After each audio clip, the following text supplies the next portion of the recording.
Okay, so this is problem 4.26 out of Taylor's Classical Mechanics. This was requested by someone in my Discord, so if you want to request a problem on here, I would recommend either joining there or leaving a comment below. So let's go ahead and do this. So it says a mass m in a uniformed gravitational field which exerts the usual force mg vertically, but with g varying as time. So we're going to have our normal coordinate axes, y is vertically up, and our potential as mgy. So we want to show that force is negative the gradient of u. So if we do that, minus grad u, you get minus, we want to take the gradient of mgy, and mass is obviously, that's not going to vary, so we can pull that out. G varies, but it varies with time, so that can be pulled out. Oh, there's a negative sign out here. Grad y. Okay?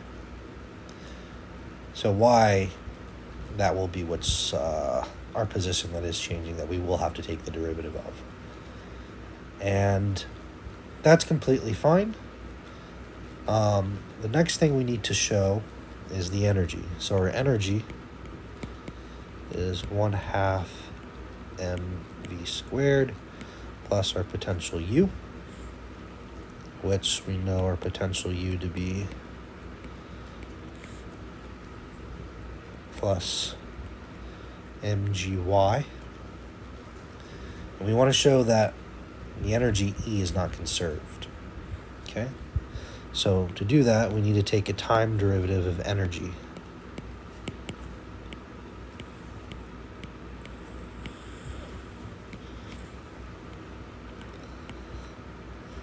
And I'm just going to use good old linearity here.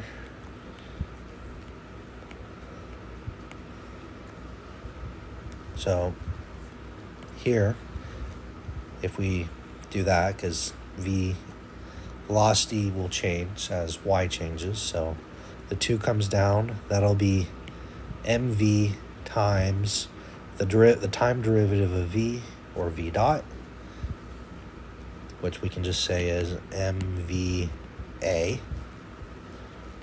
plus, so the weird thing here is now g is a function of time and y is a function of time, so we have to use a product rule.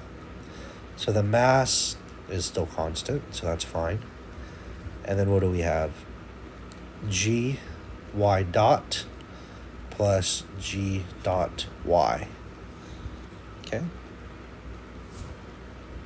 Oh, and of course, we should mention our acceleration here is g, right? G is a function of t. So this is mvg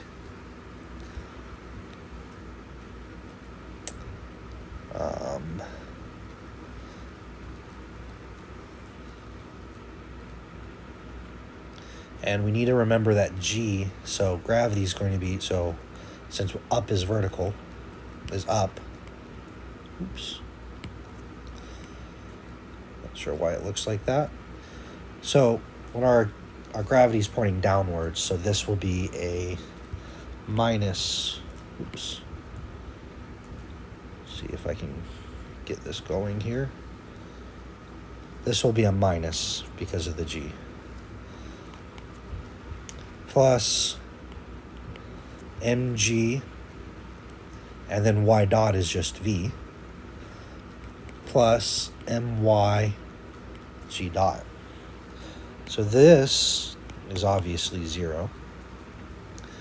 But then we have d dt is equal to my g dot, which is obviously not equal to 0.